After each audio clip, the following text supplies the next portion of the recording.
Welcome in this session.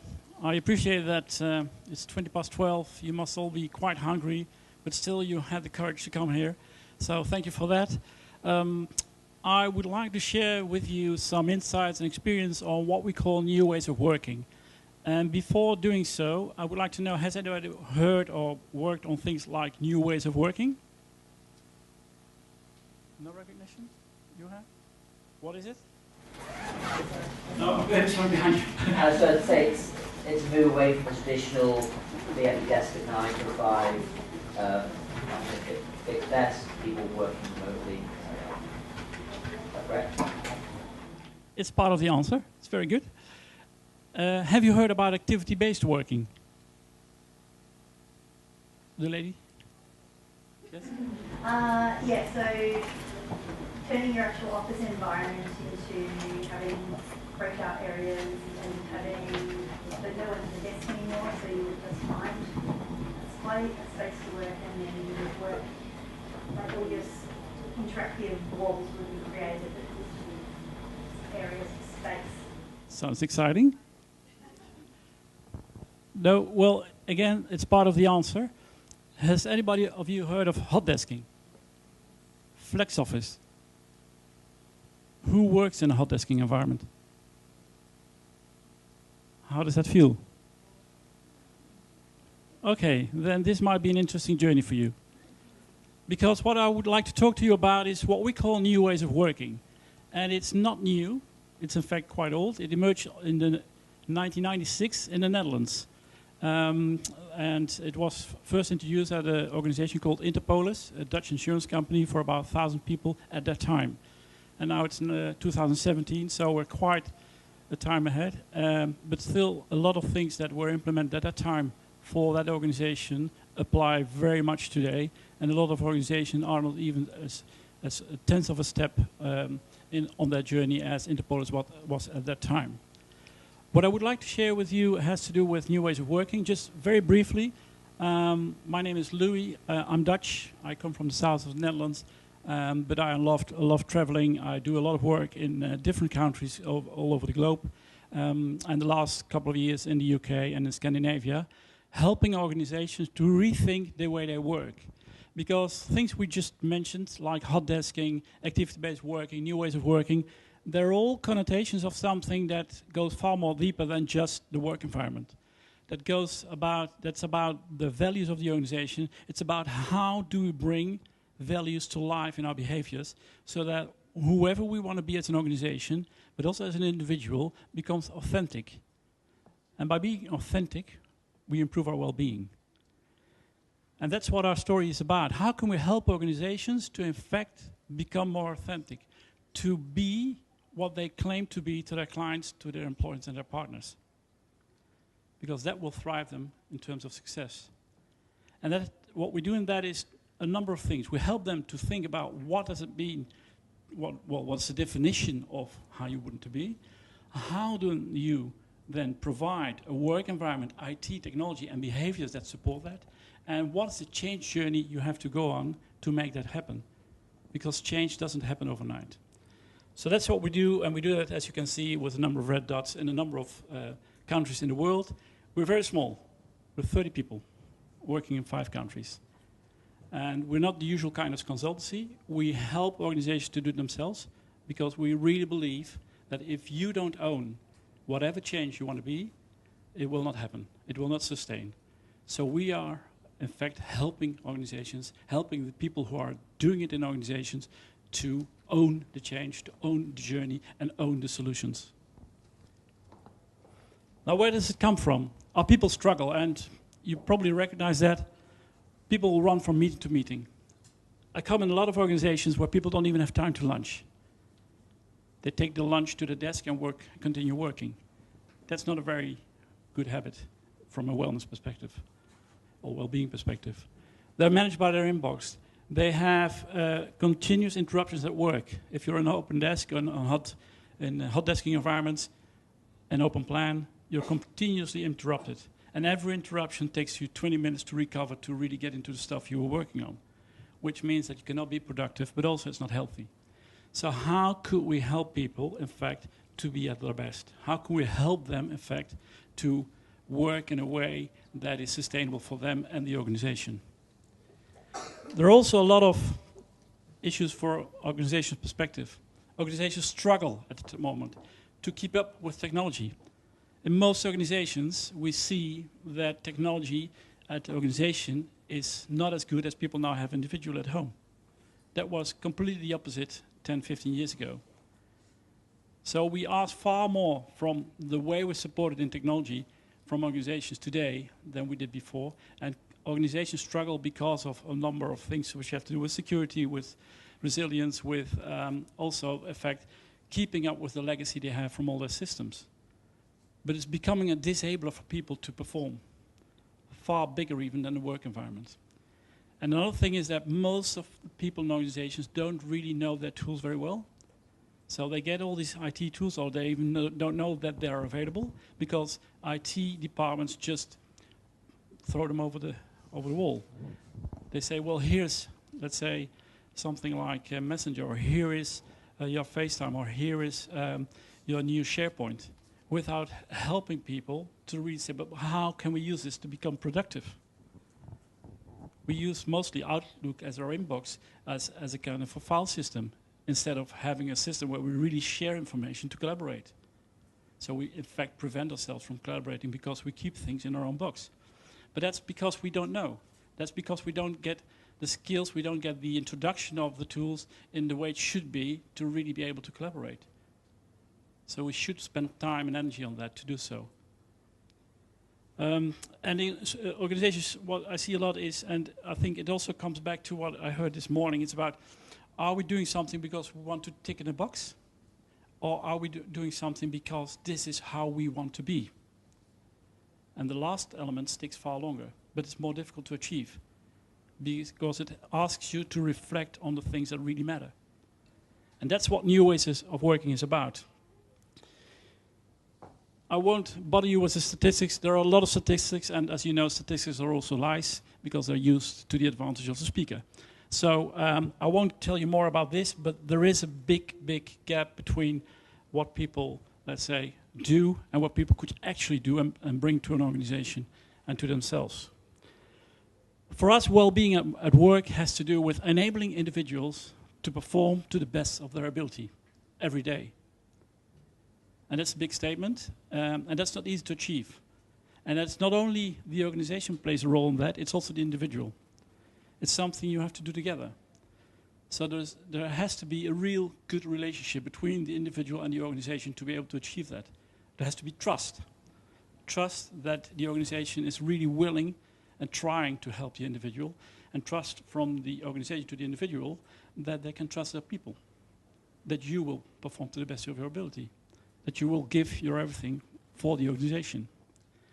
And there's an American writer, Daniel Pink, who's done a lot of research on what drives and motivates people. And he claims and says, well, out of all his research, there are 3 elements that really drive knowledge workers today. That's autonomy, purpose, and mastery. And they have a lot to do with things we heard also earlier this morning about recognition, for example. Why do people play an instrument at home and spend a lot of time to become better? Because they want to master the instrument. They want to be good at something. And they want to be recognized for doing so. And it's the same at work. So how could we create an environment where we support that in a better way? Where we'll let people really deliver what they're able to deliver? People have quite an expectation nowadays, especially younger people, on what they expect from an organization. They expect a work culture that drives a sense of community. So as the world becomes more mobile, as we become more, in fact, able to work wherever and whenever we are, that means that we have to do something to keep a sense of belonging. Why would I come to the office if I could do everything from any other place, if I have access to my systems and tools via all kinds of digital tools? I come to the office because I want to be engaged, because I want to engage others, because I want to share ideas, because I know that there is a power of being in a room with a number of persons and really having a connection and deepening understanding and becoming creative. So there is a real reason to come to the office. And in fact, what we can do is to think, well, let's rethink, if that's why we want to come to the office, how could we support other things in a different way? So when we're at the office, we've got time for that, instead of just sitting on our own. The office is a great place to collaborate, to socialize, and to really deepen the sense of community. The work environment and technology play a big role in this, because they in fact are enablers to the way of working. They're not the starting point. The starting point is how we want to work. But they are the key enablers to drive this. And of course, they can't do that without the right behaviors, without the courtesies that belong to another way of working. And we use a lot of time, we use the word like rule of engagement. But it's dangerous because most people tend to go into rules. Organizations tend to go into rules. And our learnings of our almost 25 years of experience is that the more rules you make, the worse it gets. So we had a big project for Rabobank in the Netherlands in 2005, going into a new way of working. And one of the key lines the CEO had was no more rules for a bank. And he did it on purpose. He wanted people to get rid of the rules that were not necessary. Less is more. Yes, of course you need a number of rules, but make them as few as possible. Because every rule you invent will create a new rule a month later. There's always, let's say, an exception, and we try to make another rule for another exception, and we get this mess of rules, which at the end nobody understands anymore. We don't act accordingly anymore, and it then drops, or in fact it decreases our credibility as an organization. So if this is what people want, we need to really rethink how we work. We need to rethink how we lead. What is expected from us as leaders today if we want to give people more freedom and to empower them to really enable them to be at their best and to contribute? How do we use technology in such a way that it's not only technology that works for me, but works for us? Because one of the biggest barriers today is in collaboration is technology. If we all use different systems and different tools in different ways, how can we collaborate effectively? There's no win-win in collaboration. If we want to collaborate with a number of people, we also need to be able to give in on some points. To accept that in order to create this great collaboration in our organization, I have to give a little bit away from myself. And that requires adult conversations, as I heard earlier this day also. And the third one has to do with how the work environment facilities are used. So how can we bring choice at the individual level? We're all different. Some people can focus very well on open plan, other people will never get anything done when they have to concentrate in open plan. Support that choice. Give people choice at the individual level. It's great to have diversity. Embrace diversity, but then support it. Just don't say, like a great word in your values, we support diversity, without in fact showing it. The work environment can contribute to that. The same for technology. It also needs to bring collaboration at team level. So how can the work environment support team collaboration in a better way? So it becomes natural and not a barrier to collaboration, but an enabler to collaboration. And of course, in the end, we're an organization, and an organization needs flexibility and agility. Because times change, the world changes, and we have to react to changes in our world and our environment to be able to survive as an organization. So, in fact, the work environment has to live up to the three levels. And they're not contradictory, although it might look so. And hot desking, for sure, is not the answer. I want to show you a short movie which we made in Sydney. And it's a movie we made because we seldomly think or reflect about, but how do we want to work? So we asked it in a park in Sydney to just random people walking there, and this is what they said.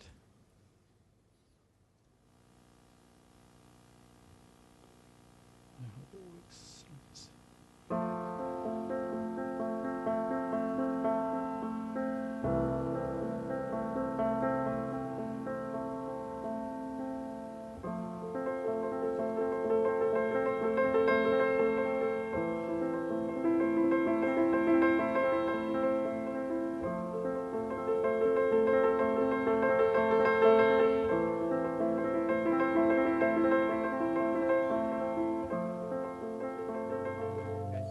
have time to think about it? Yeah. Okay. Take as long as you want. Okay. I can't answer it. What would you change about the way you work? It could be anything. Wow, that's a good question. What would you change about the way you work? That's something I've never really thought about. What would I change about the way I work? Woo! I'd work for myself. I would work remotely more often. Someone to join me. Be more present, be more mindful at work. Spend more time enjoying it. I would work more consciously. I don't think it's good to work to live. So I'd be more aware of how my actions affected others. Sorry, no, live to work. I think it's better to work to live and then use that money for things you want to do. Maybe pick up ideas faster. My office could get larger.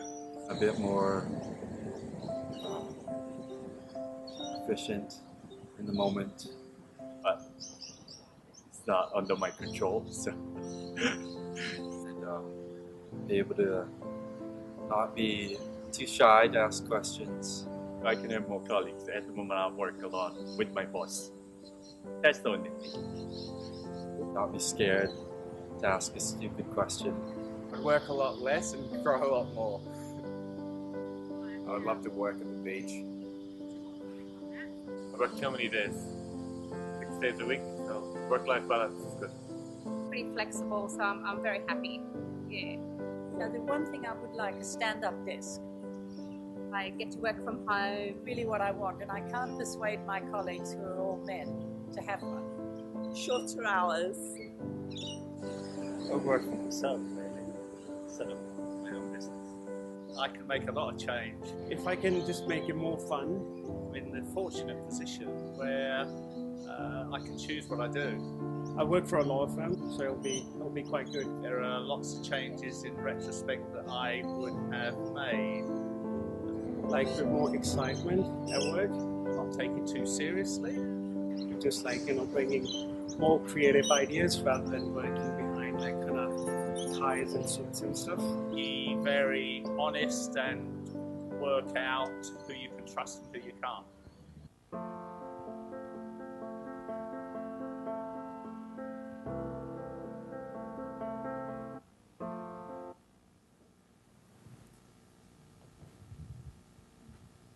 I found it an interesting movie because you see we're all different. A lot of different people, different backgrounds, different questions, different level of questions. And that is what we want and need to facilitate in our way of working.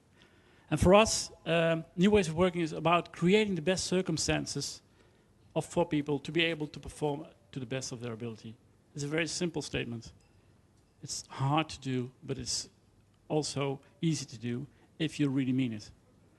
And it's about freedom of choice to people within the boundaries of the roles, within, let's say, givens of what the organization stands for. But give them freedom of choice within those boundaries. You can do this for contact centers as well as, let's say, pure knowledge workers, as people being in hospitals and so on, because it's not about that. It's about looking within the context of the organization, within the boundaries of their roles, what kind of freedom do I want to provide to enable them to perform at their best.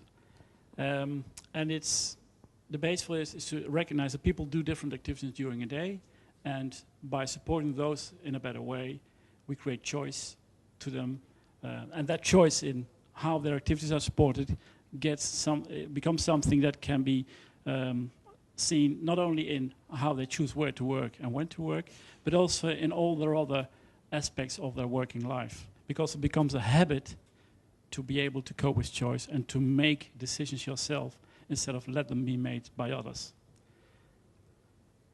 The key to this is what we call a holistic approach, is to look at the way of working from three perspectives. It's not only the work environment, it's not only technology. No, it's a combination between the work environment, technology, and the behaviors that make it work. New ways of working is not an HR program. It's not a property program. It's not an IT program. And that's also what it really does in organizations. If you go on a journey for new ways of working, in fact, you start a new way of collaborating in an organization. In most organizations, these departments do not really work together. In most projects we see where organizations have the opportunity to create a new work environment, for example, they would perhaps say, well, we'll make it an innovative, modern, new work environment. And yes, we have an HR stream, and yes, we have an IT stream, and yes, we have a property stream working on it, but they do it in parallel. They're not defining, in fact, the level above, which is about, but how do we want to work?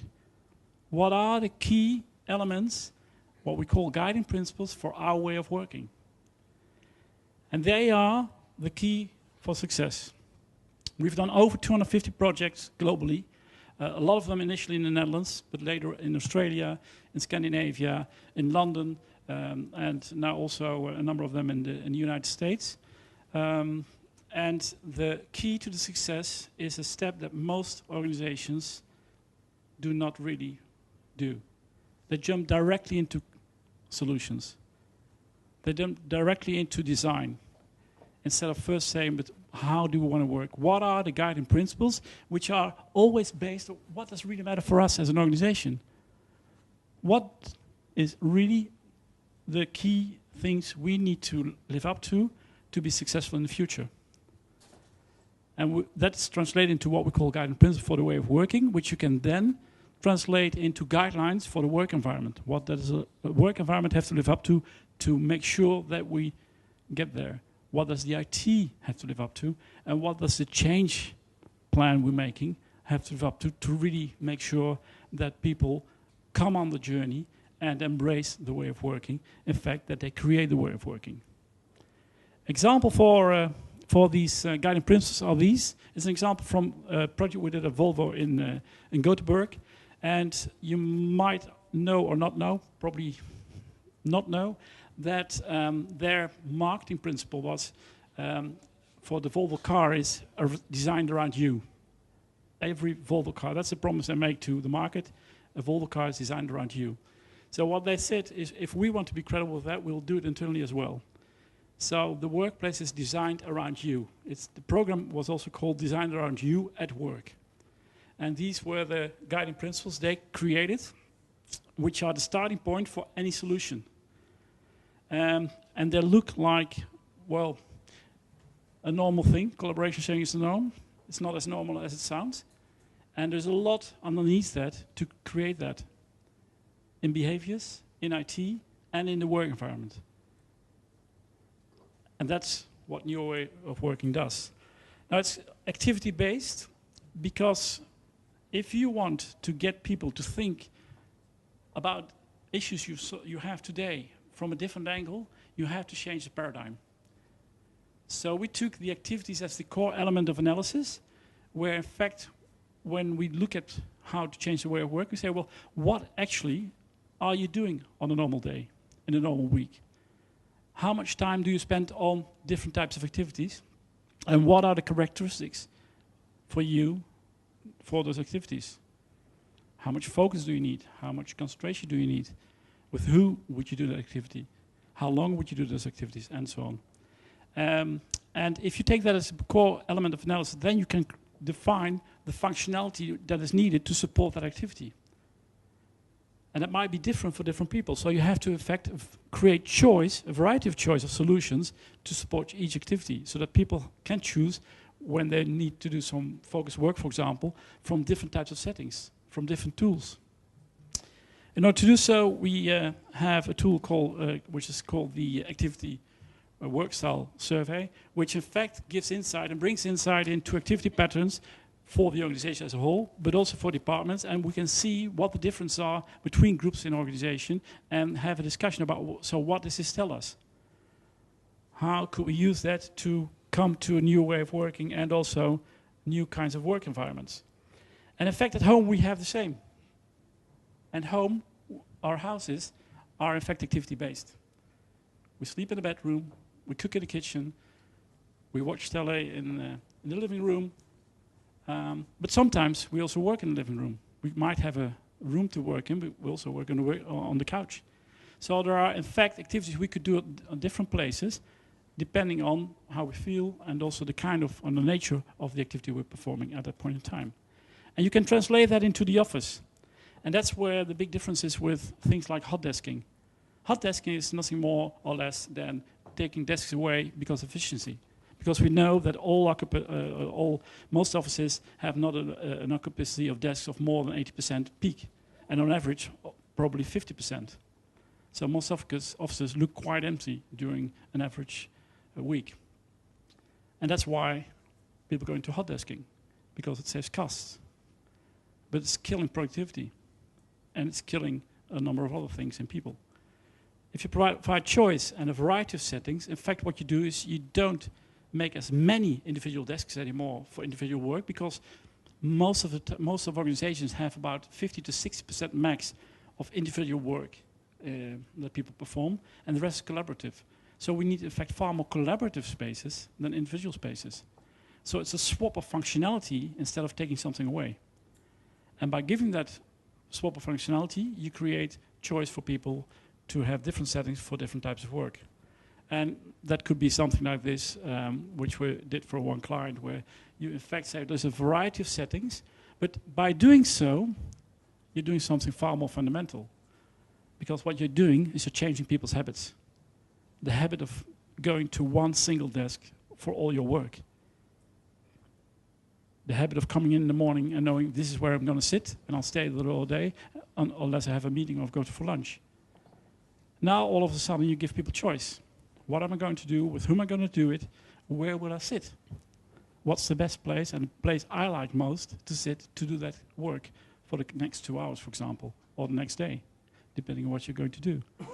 And that is a big shift in people's mindset, in people's attitude, in people's awareness of what they're doing. It's the start of planning your day, in fact. So without even having to do anything, people start planning their day in a different way in these kind of environments. People start letting people come into their comfort zone more because they're used to walk around more in the office, instead of just saying, no, this is where my team is and nobody else may enter here. So cross-functional collaboration goes up. So there's a lot of elements in terms of behaviors and change that are connected to this kind of working.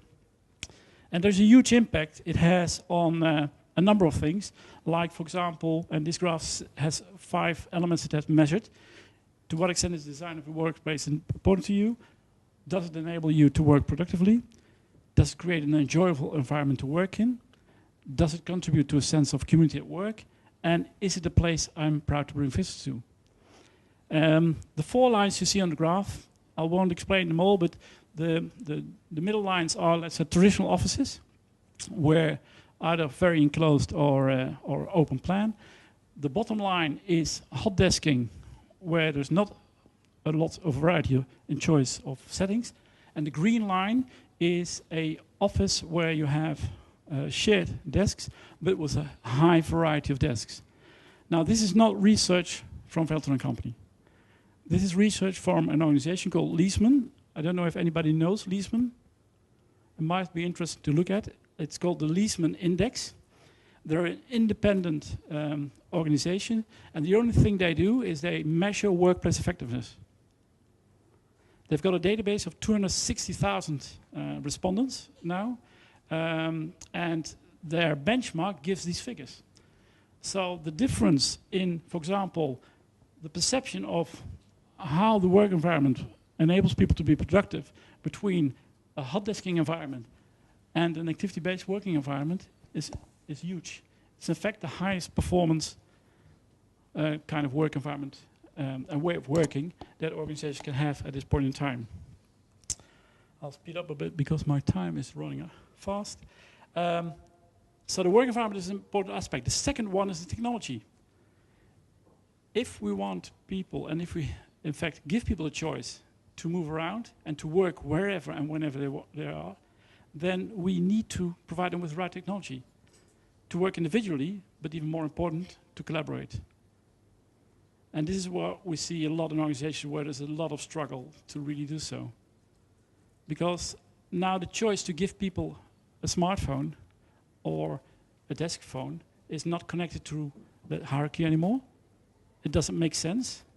If you're higher up in the organization, lower in the organization, we all need to collaborate. So the choice on functionality becomes far more connected to the user experience. And that's not a way of thinking that's embedded in IT departments and organizations. In fact, they need the conversation with others to become aware of that and to steer the IT choices, not only on technology aspects, but far more on the aspects which have to do with user experience. That's what happened in New Ways of Working projects, because it's a journey where you go in from a holistic perspective, where you go in together, not with one group being more important than the other. It's connecting the dots. It's having the real fundamental discussion about the way of working and the consequences on all of these areas, and then following them up. And from a change perspective, it is in fact, how do you in fact enable people and support people to challenge the status quo? Because those are the people that really make a difference in an organization. Those are the people that help organizations to grow.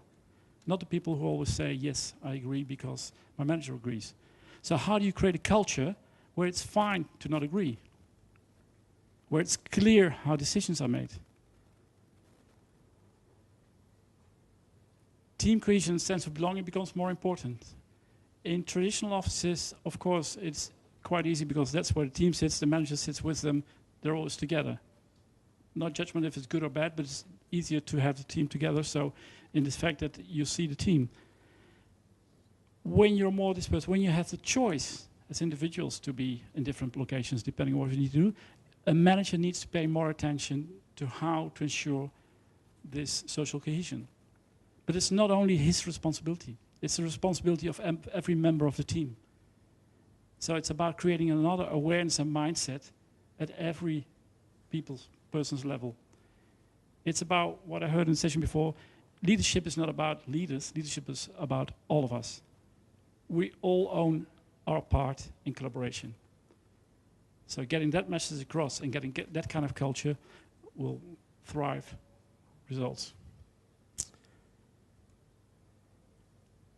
I don't have more statistics. Statistics are very much, as I said earlier, lies used in the right way. And of course, there are some valuable statistics, but the proof of the pudding is in organizations doing it and showing it. The proof in the pudding is in going to an organization who's worked with somebody like us or who's worked with somebody else and has really made a difference. And a number of these organizations you see in here have made a difference. And if you would go to Lego here in London, you would experience it here.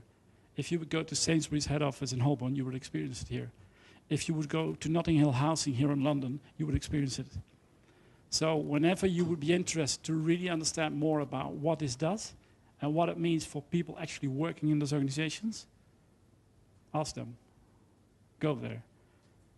And then we might be a good source to help you on your journey. Not owning it because that's yours, but helping you to really own it yourself. And these are a number of elements which are really key for a successful journey. Leadership involvement is key because this is about the way of working of the organization, and they set the direction for that. Technology is an enabler. The workplace is the key differentiator, and it's something that we have learned through experience. We didn't know when we started this in 1996, but if you change the workplace in the right way, it's a huge enabler for cultural change, for sustainable cultural change.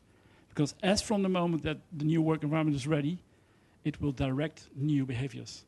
But not if you don't have the change process aligned with it. So only changing the work environment will not do the job. Only changing technology will not do the job. Only having a change program, 20-30% sticks, the rest is gone. Having the three really makes a powerful journey and a sustainable change. Thank you very much.